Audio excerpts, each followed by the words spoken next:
All right, welcome.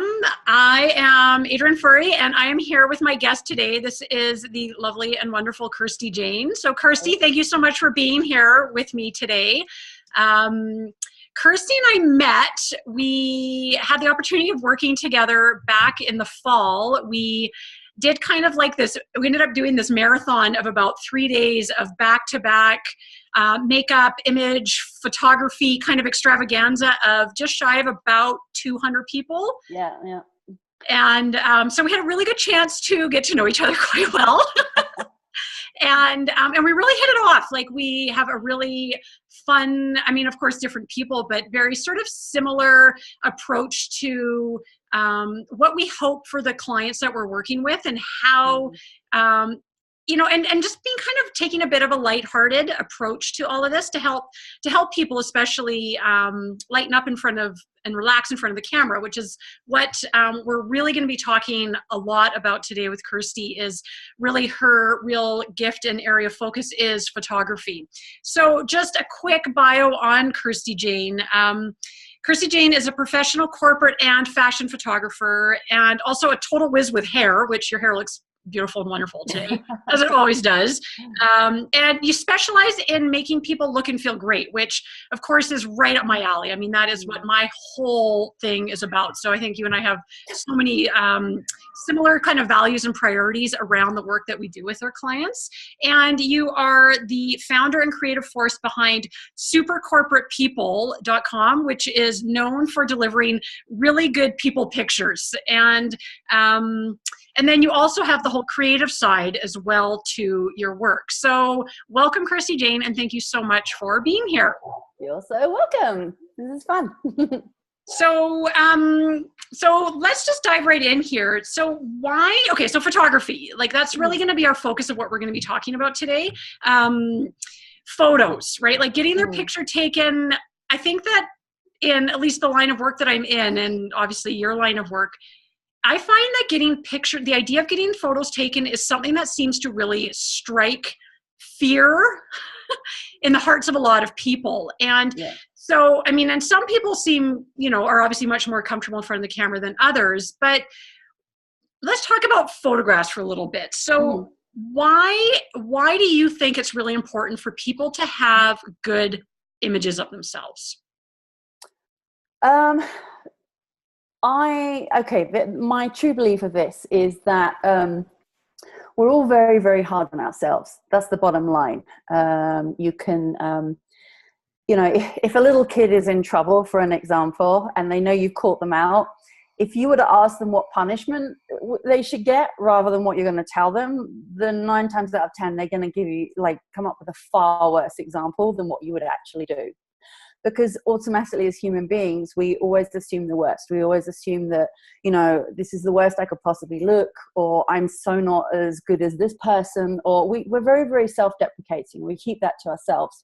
And I think that most people genuinely are afraid to be who they really are because they don't want to be judged. They don't want to look like they're being too pompous, or they don't want to look like they're showing off, or, or maybe they just really think they are hideous and why does anybody want to look at me? It's awful. So I think that we are super, super self-critical. And the value that I get from doing all of this is that it's not my job to look for your worst points. Because if I did, you'd have crappy pictures and you'd never want to show them to anyone. So it's not productive. So my job is to try and find the best things about you, the things that really, really shine, and help you be cool with that. And, sorry, my cat has decided to go mad in all of this. I don't know if you could hear him meowing earlier. It's okay, I'm howling my dogs in a few minutes. My leg, and now he's on the other side of my backdrop. Attacking. That's okay. It's real life. This is real, people. This is real. There's cats, there's dogs. You've no idea. Oh my God. Anyway, sorry. I'll carry on. So my point in all of this is that, we're super hard on ourselves. And my job is to find out, is to make you feel comfortable enough that you can share the best side of yourself with me and pull that out. And I think when you've got that as a record and you actually look at it and go, I don't look half bad there, it's a really good confidence booster. If you're putting it out because of your business, you don't want to look like grot when you're trying to sell your business. It's hard enough to do that as it is. You know, if it's you're trying to sell yourself, you want to feel confident. And the reality is that before you go and do any speech or any interview or any presentation or go and see a client, you do feel nervous. Even if you've been doing it for 100 years, there's always that feeling, what if they don't like me? What if this doesn't work? And I think when you know that you've got good marketing and you've got good images and, you know, you feel good and you look good about yourself, then that confidence is what carries you over when you're in front of somebody. And that's exactly what people see. And you might not feel like that inside. You might go, yeah, actually, I'm really shy, or, you know, I don't feel that great. But when you've got pictures that prove that, oh my God, it just helps so much. So that's personally why I think that's so important to do that. Totally. I've seen it so many times. Like, I mean, obviously, you know, the few days that we were together, but, you know, I've been a part of, photo shoots, and even just something a little more kind of in the moment, even seeing someone see themselves, like say helping a woman either do her makeup, or she's done her own makeup, or putting her into a different outfit. And when they see themselves, or I'm sure it's like you with hair or something like that, and someone's like, oh, that's me. Yeah, totally. No, like even just talking about it right now, it always gives me goosebumps. And it's like, it's kind of this like transformative experience for people to say, oh my God, I didn't, it's almost like I didn't believe I could look like this, or I was like scared to hope or fearful to even try. And when people actually trust and relax and allow themselves to try and explore and get in front of a camera or try something a little bit different with their makeup or their appearance or their hair, it's amazing what can happen. And then absolutely to your point, and my question around having those images, like, you know, in this day and age, you don't even need to be an entrepreneur or small business person. We are such a visual online world, and photos and video, I mean, like what we're doing, video, all this stuff, like images are just such a part of our day-to-day life. You know, if you're online dating, or you are, you know, like a LinkedIn profile, Facebook profiles, and then obviously anybody who's a business person, we need good imagery, and having those images, I find like it is such a, like, I think you said it perfectly. It's such a huge confidence boost, you know? It's feeling good. I mean, it's confirmation of what is good about you, because we're so beating ourselves up the whole time. It's like our whole day is always, well, I don't know, maybe it's just me. Maybe I overanalyze everything, but it's just every single thing I do, you know, it's like, oh, did that go well? Could I have done that better? Like, how did I come? You know, I'm constantly doing that in every single thing I do. I can baking a blooming cake, or being at the school, or anything. But we're always judging ourselves, and we're always feeling judged, I think, a lot of the time. And so, you know, it's like when you know, if you were to say to somebody, can you just tell me 3 things that you think I'm good at, or 3 things that 3, you know, values I have that you feel are important, just asking someone that, and then feeding back to you stuff that you never even imagined, that, you know, you're thinking to yourself, well, I'm always on time, and I can bake really good cakes, and I can be funny sometimes, and they come back and they tell you something like that's really massive, and you're like, oh wow, I had no idea, and suddenly you realize your value. And that's so important. And I think when you constantly have these images of yourself where you actually look good and you feel good, and you're like, yeah, that represents me really well. It's massive, and you can just have it there. It's just, you know, totally. It just totally carries you. So no, it really, really, really does, and it's something that I 110% again believe and have experienced personally. I've been through numerous photo shoots myself, and having worked on photo shoots, like again with you and other people. And I mean, and we've got our photo shoot event that you and I are collaborating on coming up in a couple weeks on the 21st. And like, it's just, again, it's just kind of, it's hard to put into words how impactful it is until you've experienced it and witnessed it. And I really like what you said about it's kind of permanent. Like, it's this reminder, like every time you look at that image, it's like, oh, okay, yeah, maybe I am having a crappy day, and I showed it at the kids, and I haven't been to the gym in a week, and I haven't showered in 5 days or something. But it's like, no, I am a with it person. Like, here's proof. I can scrub up well. Well, I can do this, right? So, okay, so kind of piggybacking on this question then, of we have these insecurities, we are like, I think, our worst critics, some of us more so than others around this, but we are so quick to be critical and judgmental of ourselves. And this can, when it comes time to being in front of the camera, cause people to be like, ah, right? Like, you know, dragging their heels. Some people procrastinate. They're like, oh my God, I've been needing new imagery forever. Or, oh my God, I hate seeing myself in pictures. So could you share, Kirstey, with us your 3 quick tips around what someone can do to help prepare themselves to feel as comfortable and confident as they can in front of the camera? Can you hear my cats? Like, pow. I'm sorry. Well, let's think about this. If 3 things. So I think the biggest 3 things, in all honesty, that people really freak out about is they don't want to look fat, they don't want to look old, and they don't want to look awkward. They're the biggest things that people really freak, like, don't make me look fat, like, you know, why my chin, or I don't want to, you know, show my muffin top or whatever, you know, or I look really haggard at the moment, and, you know, I've got bags under my eyes, and I'm losing my hair or whatever. Or they don't look fake. It's like, I'm bad at pictures, I always look fake, I can't smile, I don't do that, you know, and it's like, oh my gosh. So things like that, for me personally, all photographers are different, but for me, I know for a fact that I'm all about angles and finding your best side and knowing what to do with someone. Like, I don't think I've ever come across anyone in the 28 years of doing this that I haven't known what to do with to make them look flattering, you know, to make them look good. I mean, that is my job. I have to assess that incredibly quickly, like within seconds. So I would say that if you were coming to see me, I don't know about anybody else, but I wouldn't even worry about stuff like that. And usually what happens is I would, you know, have a conversation with them before the shoot, like a couple of weeks before, and just say, look, you know, what makes you nervous? What are you dreading about this? You know, what do you feel fearful of? When you look at pictures of yourself, what is it that you really dislike? Because that's the thing we do when we're insecure.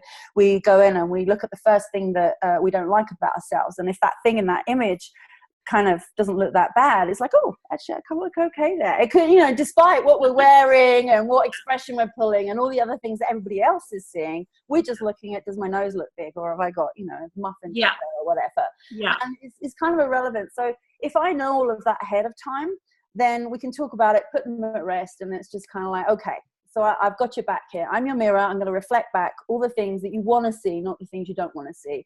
And as we're going along during the shoot, I'm constantly showing them what we're doing. And I get them to say, like, show me what you like, show me what you don't like. So there's this constant 2-way feedback. And I think that is actually the biggest problem, because when you look in the mirror and you look at yourself and you get an instant reflection of what you look like, instant feedback. So you're kind of looking like, oh, you're doing your poses, I kind of look good like this, you know, and you're doing all the things that you know look flattering.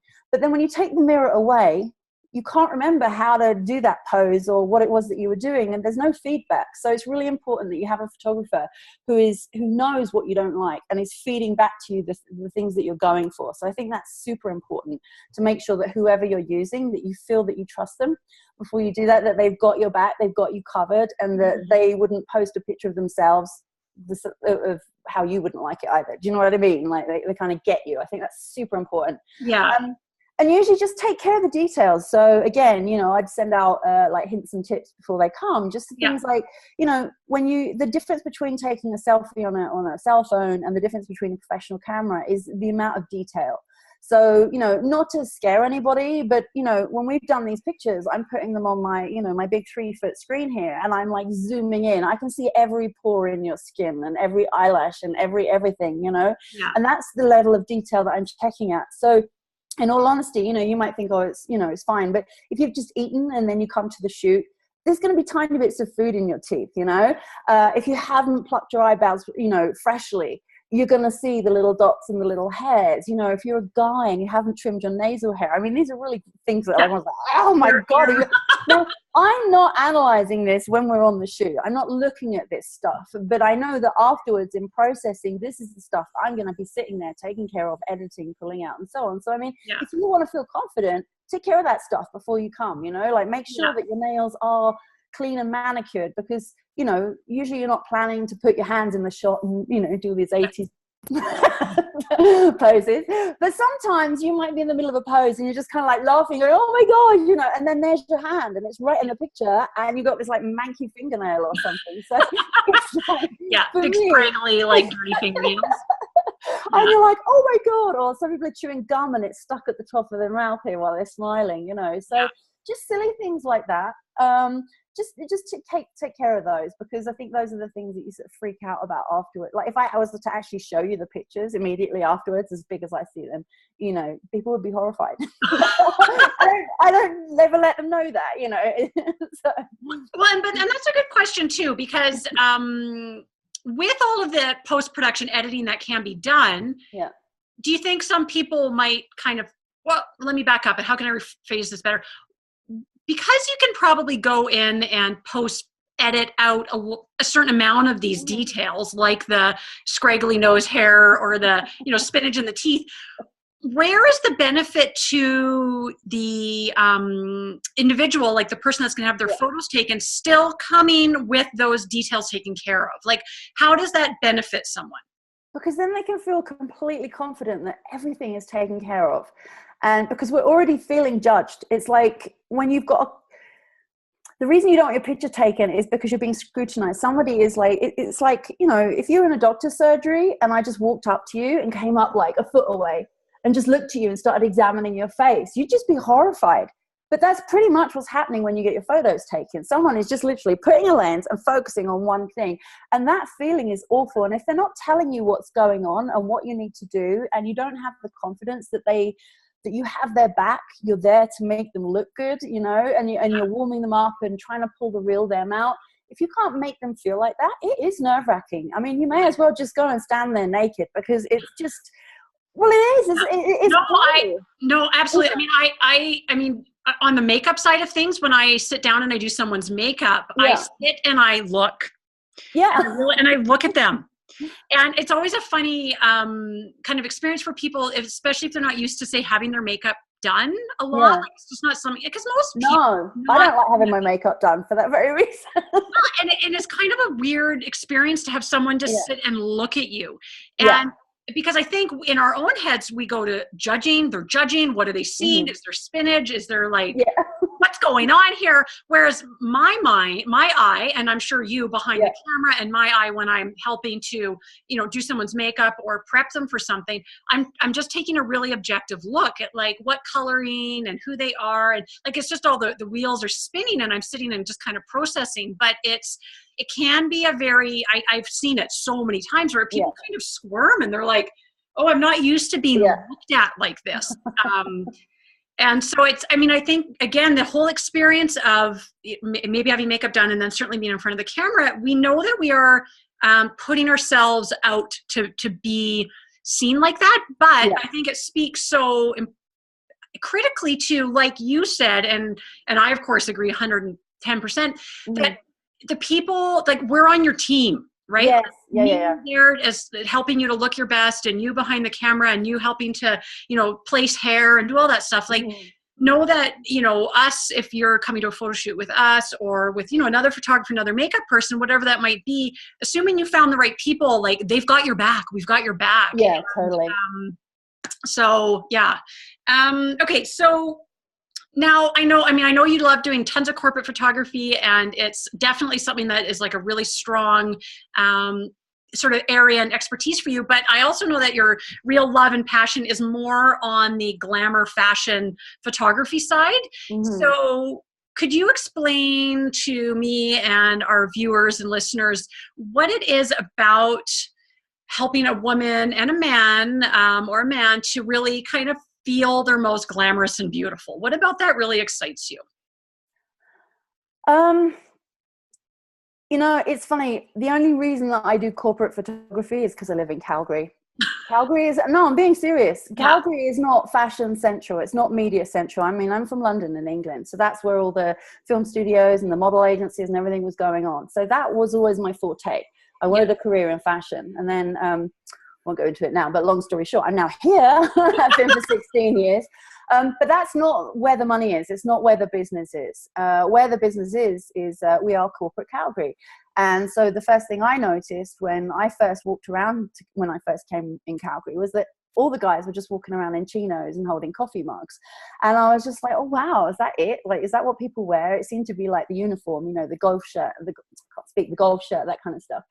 And so for me, it was like, how can I take what I've learned and what I'm, you know, an expert in, and bring that into Calgary in a way that's going to make people feel comfortable? So that whole transformation originally started with, I just wanted to kind of jazz things up. And then I started looking at the marketing and the social media and websites that people had. And 16 years ago, people here didn't have websites. They had yellow pages. And I can tell you that firsthand, because I was trying to research business here and figure out where my niche was and contact companies, and no one had a website.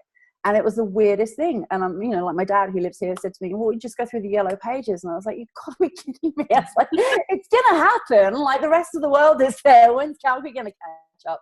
So, you know, I really, really wanted to glamorize in a way that worked. And the reason being is that it doesn't matter who you are. Like, as an example, I feel like I'm going off in tangents, but there is a point to all of this, right? So that's perfect. Think about it. When you're in the shower and you're singing at the top of your lungs, are you giving a toss where what anybody thinks? There's no one listening. You're just singing your song. And we all do it. We're all humans, right? We all do this, you know. We all sit on the toilet and we all read shampoo bottles when we don't have our phone, because it's boring just sitting there waiting, right? I mean, I've never done that. Yeah, I know you have, right? No, totally. It's like, you're raiding the drawer next to you. What else can I read?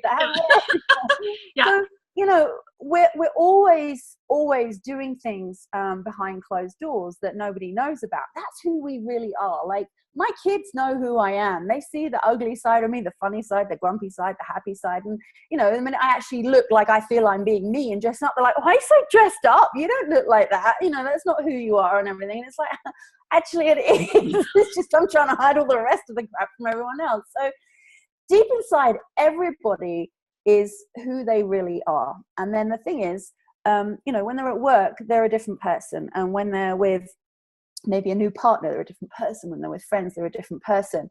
And I think deep down, everybody's just got that inner rock star, or that inner desire to do something that they would never kind of share, because they don't have the confidence, or because they look at the competition around them and they just feel like they're not kind of up to that. So they never really let it out. But the bottom line is, everybody has it. Like, I've been doing this for 28 years and I've shot babies and kids and moms and, you know, like super skinny people and overweight people and really old people. I mean, it's just the whole gamut, and everybody has that. And so for me, I love pulling out the mischief out of people, because that's where the spark is. Because when I can pull that out, it's fun. And it's exciting and it comes alive. And that's when people look at the pictures and they're like, oh, wow, you really captured that person. Like, that's who they are. And because that's how they know them. It's when all the barriers are down. So when you have perfect models, or you're working with you know, like a marketing product, magazines, that kind of stuff, you know, that whole media side where you're using perfect models, you have the ability to, everybody looks so perfect, which is great, because it's kind of what you need, because you're trying to make everything look cool and glam and so on. But then there's no passion, there's no interest, there's nothing fun. But because you've got a good starting base to start with, you can then become incredibly creative and do something like out of this world that you know is already going to look good, because you've got great people and great everything going on. So there's that side, and I love that with a passion. But the other side of things is when you're working with, and just for the sake of not being a model, I'm going to say you're an everyday person, you know, the regular people or whatever. Yeah. Most people don't have that courage. They never get to do those things because of their hang-ups about how they feel and whether they feel they can do it or not. So I actually I love the glamour and the creativity of doing this, of the more, you know, modelly glamorous stuff. But I get most fulfillment from shooting ordinary people, because I have to try and find that same spark from them and pull it out, and they're so shocked by that, and for them it's transforming, because they're like, oh my god, I can't believe you made me laugh, I can't believe you had me jumping on the couch, or I can't believe you had me doing this thing, like I've never done that before, it was so fun, and I look good, because that's where I bring all my training in from, you know, the really massive attention to detail that you have to have in fashion and media. So yeah, that's kind of where I come from. But for me, it's always, you have to have fun, and I am so about fun. Yeah. just in everything that I do. So yeah, I can't be doing like boring corporate pictures. I always have to bring an element of fashion or color or something funky into it. And I think that's what makes a difference. So yeah. Totally. I love what you said about, pulling out the spark in people, and it's totally the same. I mean, there's, again, it's such the similar process that I go through with my clients in terms of like, it's like, okay, like, because ultimately when people like, people come to me and they talk about like, I'm trying to find my style and figure out who I am. And more often than not, when I start working with people, like they know, but it's helping them to, some people, there's a bit of a leap for them in terms of like, okay, no, I really don't know, and let's figure this out together. But a lot of times it's just helping people to have the confidence to step out and really start to like shine and have that more kind of, again, that like confidence to express themselves in their day-to-day, like their day-to-day outfits, and having more fun when they're going to go out with friends and get dressed up and wear something a bit sexy, wear something a little provocative.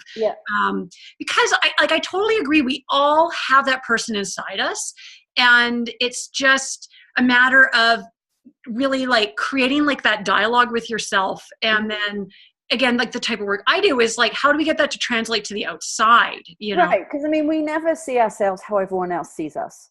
But we just don't. And you know that because if you ever see yourself on video camera, it's like the most painful thing ever, right? You look at it, you're like, oh God, is that me? Like you can listen to my voice.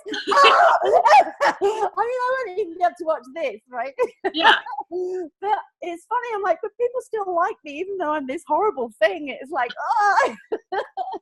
Yeah. And the thing is, someone said to me, Kirstey, why don't you wear I don't know, skin tight tops and high-waisted pants? I'd be horrified. I'd be like, oh my God, are you kidding me? Like I spend my life hiding all of these things, because that's I might be a bit different because I am a bit more fashion focused because I do this for other people too. I mean, I'm not a stylist, but I do kind of work with that. But, I think for the average person, you do what works, you do what makes you feel comfortable, or maybe, if you are somebody that looks to other people to kind of help you make decisions, if 5 people tell you look nice and you weren't sure, you might be someone that says, oh, well, 5 people said I look nice, so I'm just going to wear that, and they go with it. But who were those 5 people? Was it your grandma? Was it your cousin? Was it, someone that knows nothing about fashion? They just like the color red and you were wearing red that day, even though it looked hideous. It's just, and I think that's the thing is like everybody is so misguided. We don't have a clear picture of who we are and how we're seen. And I think when you have someone like yourself who can come along and, you just get them, you just see, they don't have to say anything. You just instantly get it. And then you instantly see where the gap is, because that's what your profession is to analyze the gap and go, okay, I see where you're nervous. I see what's not working. And I know how this could be better. And I have a suggestion because I have all this research that I've done and I know what can work for you. Then you've like sort of transitioned them through a journey and helped them get there. Whereas for them to go out and walk into a store, they just blank, they get paralyzed, because it's just overwhelmed. It's like, I don't know. I'm just going to go back to black because I know it works. And that's what we do, right? Totally. So, it's human nature. We all revert back. When there's a desire for change, be it in style or be it in health or relationships or whatever, but to actually then take that action and go out and make the change is like 2 separate things. Like we can know something, but then to actually put something into practice is like a different ball game. So switching gears a little bit, I want to chat with you a little bit about your fashion and your approach to fashion and your you do. These are like serious questions and I want serious answers. So what item of clothing or accessory do you love to wear that always gives you great confidence? I don't have one thing, but there is something that I do, if that makes sense. Sure. I am a huge believer in making an impact and having a focus. And I realized that, when you focus on one thing and make a big thing of that, then nobody else notices all the other stuff. So for me, some days I feel really confident. And I mean, I'm very up and down. And weirdly, my body just changes all the time. Like sometimes I get up, I think, oh, wow, I look really good today. And other times I'm just like, oh, I'm like a troll. I don't want anyone to ever see me. It's like, it's awful. I'm just like, horrible. So sometimes when I'm feeling good about myself, I'm like, cool, I want to, like a good neckline, because it's very dramatic kind of thing. And I'm kind of out there and, hey, I'm here and everything. So, I might do something like a bold statement with a bold neckline or earrings or something, and keep everything else very simple. Or, if I'm having a big fat bloaty day or something like that, it's like, if I don't want anyone looking at my face, I'll just wear some really, I might be all in black, but I'll wear really bold, funky shoes, because instantly everybody's eyes are drawn to the floor and they're like, whoa, look at your shoes, they're so cool. I'm like, wow, thanks, and I don't have to worry about the rest of me because everyone's so focused on my shoes. So that's kind of my little thing that I do. If I learned a horrible lesson kind of when I was like, I was about 15. I've always been super tall. I mean, I'm 5'9". I guess it's quite tall for a woman. It's not massive, but I've always been this Amazon. Okay. So I've never been this little waif. I was always like, all through school, I was the tallest kid all the time in every school photo. I was taller than all the boys. And I really didn't feel feminine. I didn't feel like this little cutesy little girl. And I am an Amazon. I mean, I've been a sports player my whole life. So, I got broad shoulders, I'm tall, I got big boobs, and I'm just like, I walk in the door and everyone knows I'm here kind of thing. And that doesn't do well for making you feel kind of really pretty and feminine and soft and cutesy and stuff. But the comment that I always used to get was, oh, wow, you're so tall. Like, you should be a model. And all your friends and family would say that all the time. They're not looking at like your face, or they don't have a trained eye that you can actually be a model, but you kind of hear this all the time. And so when I was like 15, I was actually quite gangly and quite, I wouldn't say skinny, but kind of tall and gangly and just out of proportion and just, swinging around. And everyone's like, you should be a model. And I wasn't really I didn't really want to be a model. I wanted to be in fashion. I wanted to be a fashion designer. But in London, I don't know if you're familiar with it, they have Lucy Clayton School of Modelling. I don't know if it still goes on now, but it was like a prep school for models, and you learn to walk and take care of yourself and go into a modelling career and so on. And you had to go in and audition to get into it. So when I was 15, I listening to everybody else, and I thought, all right, well, I'll go and I'll see what happens. And honestly, it was the most humiliating experience of my life. I truly think this formed my opinion on how I dress and how I do things, is that I thought, well, I'm tall, I'll go for this, and see what happens. And when I got there, all these girls were so tiny. I was like about a size 4, I think, at that point. And these girls were like -0.0. Yeah. Super skinny, like half me. And I just looked like this giant tree trunk in the middle of everybody. And I was like, oh my God. Like, it was like horrifying. And I'm 15, so you know what your hormones are doing and how like insecure you are. Yeah. And I remember this woman, and she's like made us all put swimsuits on and walk down this catwalk in heels. I was just so humiliated. I felt like the elephant on the catwalk. And I was just like, oh my God. And my survival instinct kicked in, which is usually to laugh at myself. And so I started just being stupid. I thought, well, this clearly isn't going to work. Like, I'm clearly like the biggest person here. This is not for me. This was a mistake. And I'm so humiliated right now. So I just started doing like funky dancing instead. And so I became the loudest person in the room, and everybody was laughing and stuff. And I made lots of friends and what have you. But my thing was, instantly it was like in a split decision. It's like, I'm never going to be the prettiest girl, and I'm never going to be like the skinniest girl, and I'm never going to be a top model, but I can make an impact, and I can be really dynamic, and I can be the one that everybody remembers. So that just then kind of like became my, I think, living statement that I never really thought about anymore, because that's how I feel. I mean, I have days where I feel like that. You have all this pressure around you, and it's like, oh my God, in all my friendship groups, I've always been the biggest person. I'm always like the tallest. Like, I have midget friends. I have my whole life. And it's just like, it's not a nice feeling, but it's, what else do I have? Well, I'm pretty smart. I have humor. I can be direct. I can, there's all these things that I can do. That's what I will share when I walk in the room. And if it means that I'm all in black because I feel like I just want to hide my body or whatever, I'll do that. But I'll wear a magnificent ring or fantastic shoes, or I'll have bright lipstick, or I'll have something cool with my hair.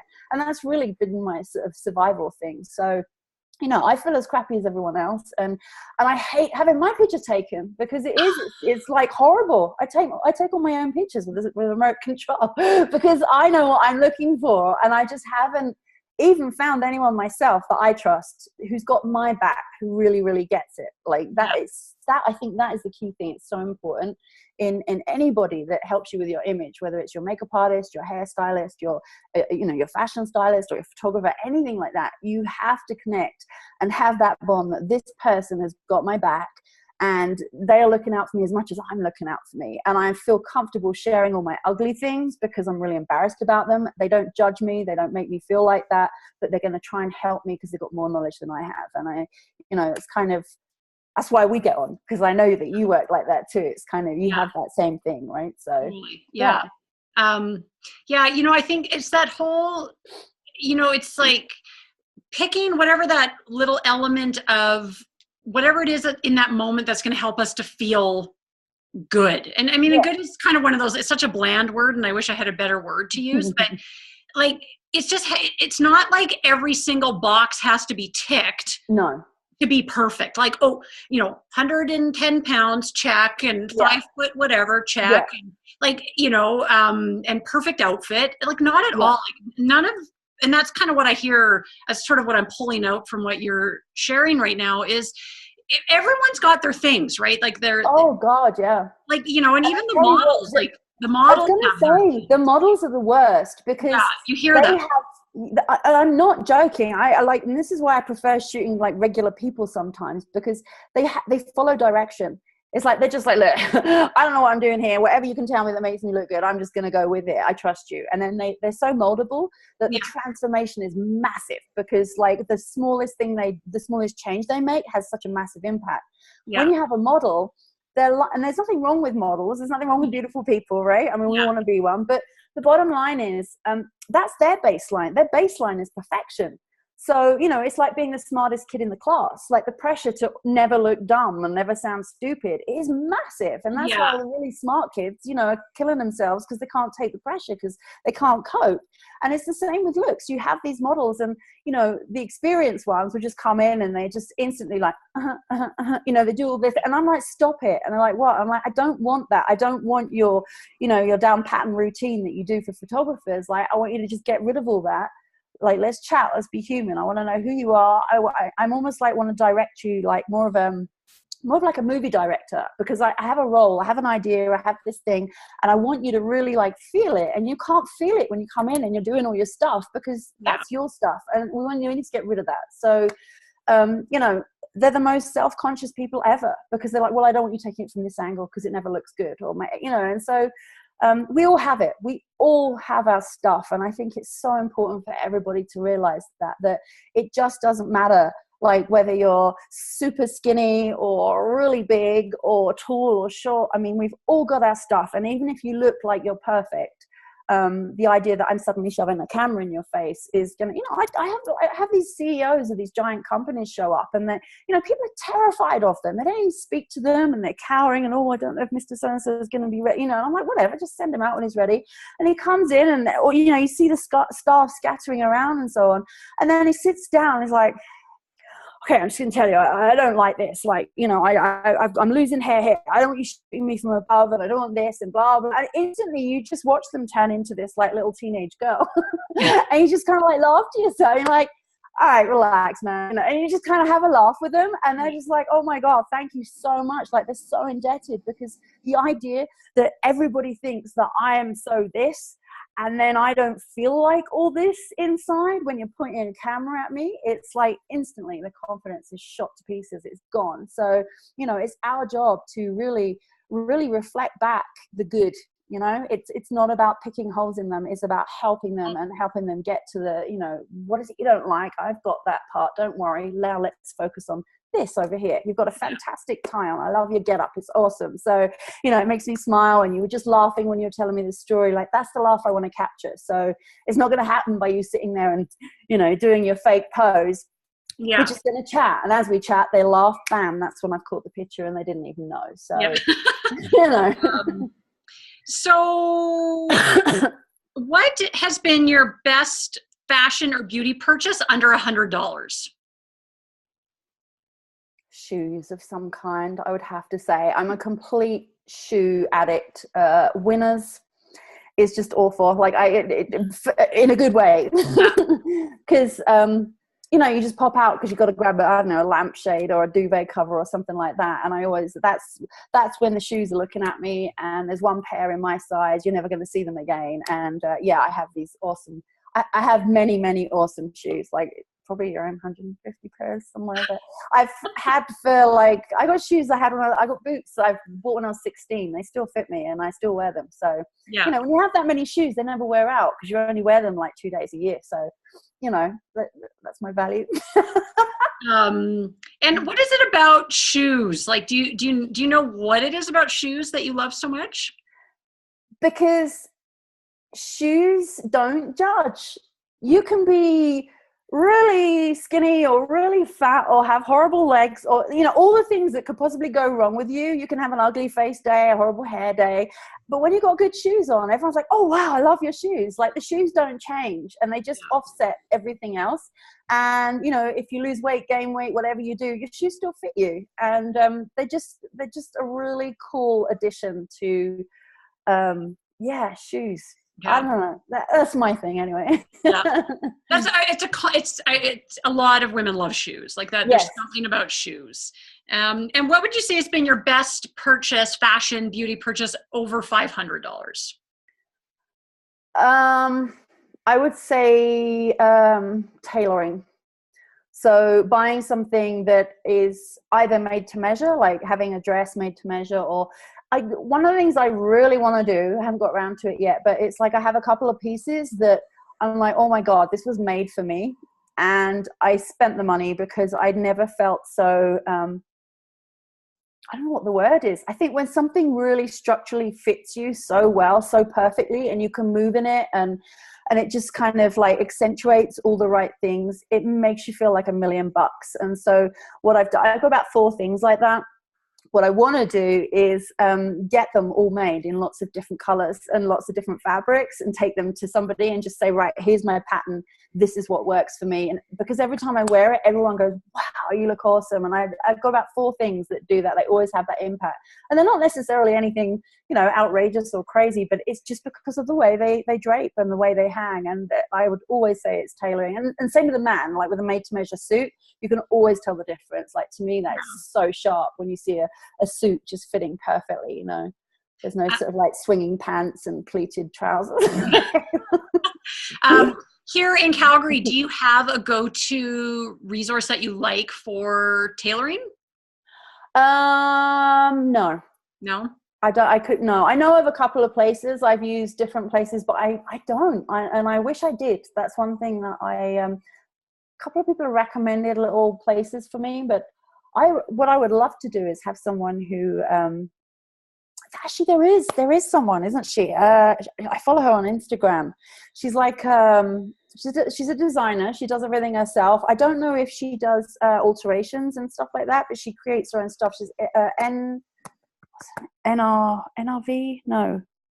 NRT? I don't know. You look her up on Instagram. It might be NRT or something like that. But she creates all these things. It's just I'll circle back to you afterwards, and we'll find that information, and we'll include it in the notes that go along with the interview, just if anyone is interested. All right, 1 or 2 more quick questions, and then we'll wrap up. So, what is one of your unusual or odd beauty habits or routines? Odd. I don't know. I wouldn't say, I don't know, it's beauty. I just think it's important to just let everything go and let everything hang out when no one's looking. So as much as I might get glammed up to go out and so on, when I come home, it's like makeup off, let my hair, have a shower, let my hair just totally dry naturally, wear a onesie, no bra, no underwear, no nothing, and just be me and really feel what it feels like to be me, because I think it's so comforting to do that. And to get used to who you are without anything, and it sort of builds your confidence a little bit. And then the next day you really want to make an effort, because you actually, you know, you get sick of this grungy, slovenly type thing, and it just makes you want to try harder. You get creative. It's like, okay, I've got this big blank canvas, you know, and so that's something I do quite often. It's on me at home versus out, you wouldn't recognize. Yeah.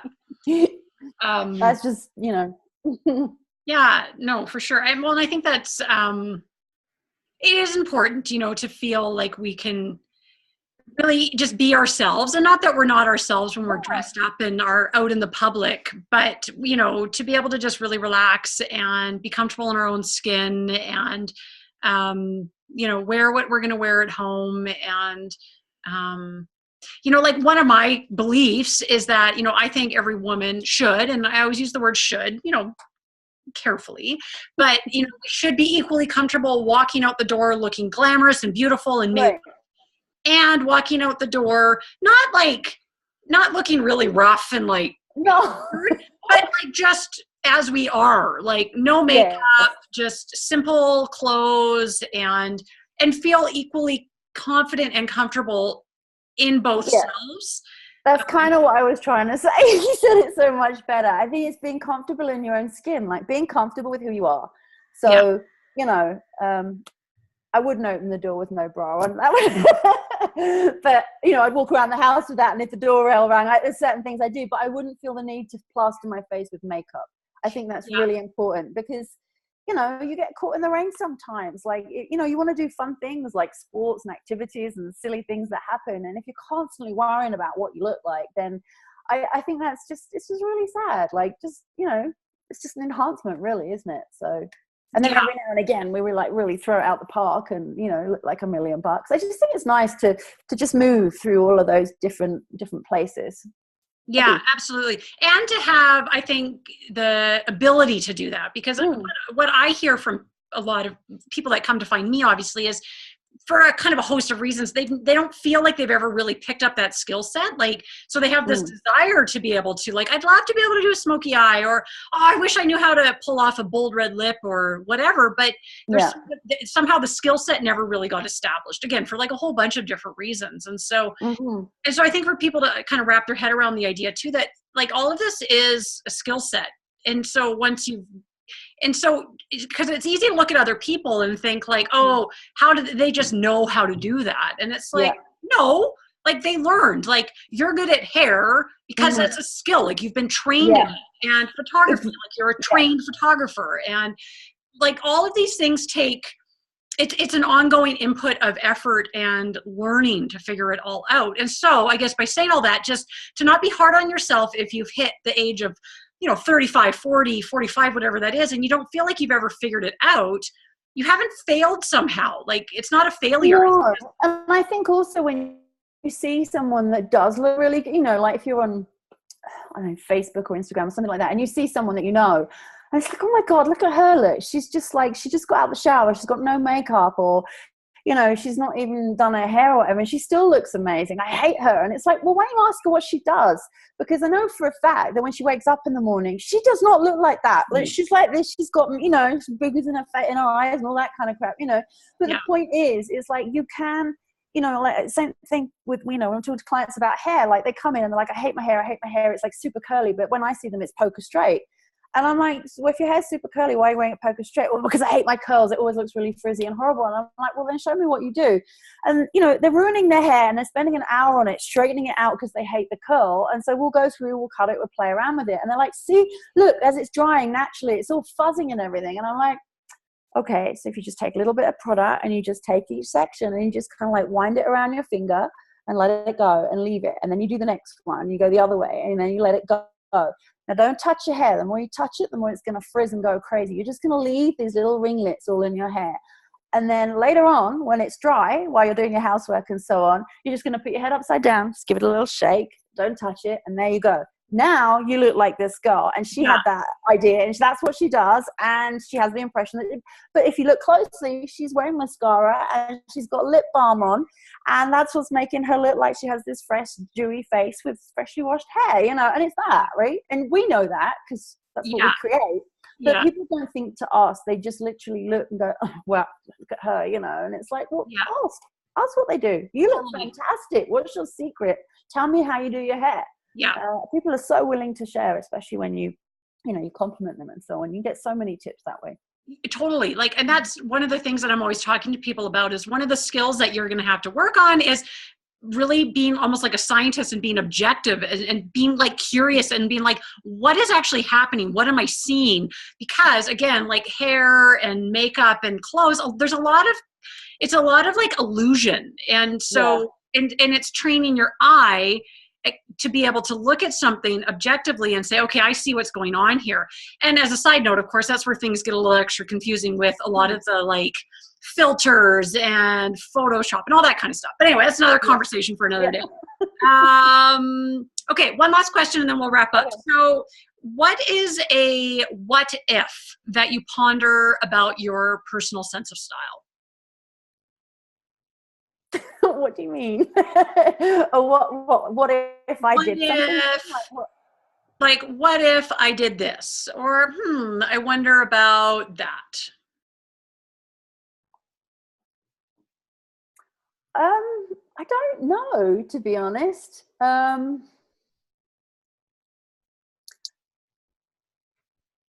don't know, because I'm very aware of my shape, and when it changes, and I'm very aware of color and what looks good on me and what doesn't, and so on. So I'm very aware because I analyze this stuff all the time. So I don't think I've ever had a what if. It's more about when so when I lose a few pounds, or when my hair's a bit longer, or when I get there, I'm going to be more adventurous with this because I want to wear more color, or I would like to wear more plunging necklines, or I would like to do this. Do you know what I mean? I don't really have a what if, but you might look at me completely differently and going, haha, you should totally do this. And I'm open. No. No, but just curious around those what ifs. So like, like, or the whens, like, so, so it sounds like there's a bit of a curiosity to play around still with certain things that you don't feel like you have quite fully embraced for yourself, like color maybe then, or. No, not color. It's more about I think what it is I have this ideal of, there've been 2 times in my life where I felt really, really happy with my body. And when I did, my dress sense was phenomenal because I just experimented and I'm really creative and I like wearing really funky, unusual kind of things. And I love that. Like, that makes me feel alive, and I'd get comments and compliments. And I didn't even care if people didn't like what I was wearing, because I was just like, I don't care. This is fun. I'm wearing this crazy hat and, whatever. And I just felt so confident. Because I felt good about my body. And for the rest of my life, when I haven't, I'm always thinking about, how am I going to disguise, or how am I going to hide, or how am I going to look my best, considering that this is this and this and this. So I'm in that at the moment, and I don't like it, because I feel it's the same thing. Like, there's this inner rock star that I just want to rock, and I don't feel comfortable doing it with the figure that I have right now. And so you've got this constant battle of when I get there. And, some people say, well, just accept it. You're the age you are at now, and, we all do this and that. And it's like, well, I'm not trying to be like I was 12. I get that. I'm just trying to get to where I know I'm at my best, and I'm not there. And so when I'm not there, it's just a dark kind of period for me. It's all about disguising and covering rather than expressing. That's my biggest kind of thing, if that makes sense. Yeah. Well, and thank you for sharing that, and I think it really speaks to how our clothing and how we choose to present ourselves really is such a, it's such a symbiotic relationship between what's going on in our internal state of mind. For sure. Really does totally influence what's showing up on the outside. And then I'm also a really firm believer in, we can use it the other way around to say, okay, well, like, I may be feeling this way on the inside, and so I can kind of trigger or jumpstart feeling maybe like that rock star by, picking whatever elements I can to help me feel that way in whatever way best works for me right now. Right, exactly. So if you're feeling bloated and you're like, I want to wear a nice tight top, but like my stomach's gross or whatever, it's like, but I still want to feel rock starish, so maybe you do it with a hat or with earrings or a denim jacket or something. I don't know. Just something that isn't going to emphasize the thing that you're freaking out about, but it still gives you that power factor kind of. Yeah, it still gives you that pop, right? So that we don't like completely feel like we're stepping back and sort of trying to be invisible. Yeah. So in the All right, moo. Yeah. We all have our days when we kind of feel like hiding. Yeah. Well, Kirstey, thank you so much. And we have got our photo shoot event, our Unleash Your Inner Beauty, which is like coming up on the 21st, January 21st. Yep. And so we'll include some details on that. And we would love to have the opportunity to connect in person with all of our beautiful local Calgary people, or if anyone wants to come in for the day. So we will wrap it up with that. Did you have any kind of final parting comments, anything that you didn't get a chance to say that you were hoping to share with our beautiful audience today? No. I'm just an open book. Whatever you are, I could talk for hours, but I won't. I won't say anymore. I'll leave it there. Well, thank you so much, Kirstey. And you can be found at, well, again, you've got your two websites, supercorporatepeople.com and Kirstey Jane Creative, right? Or your two .com. Yeah. .com. The Kirstey Jane Creative is all the fashion and the funky stuff, and Super Corporate People is obviously more the corporate kind of stuff. So yeah. Awesome. All right. Well, thank you so much. And we'll be talking soon. Absolutely. Thank you so much. Take care. Bye. Bye.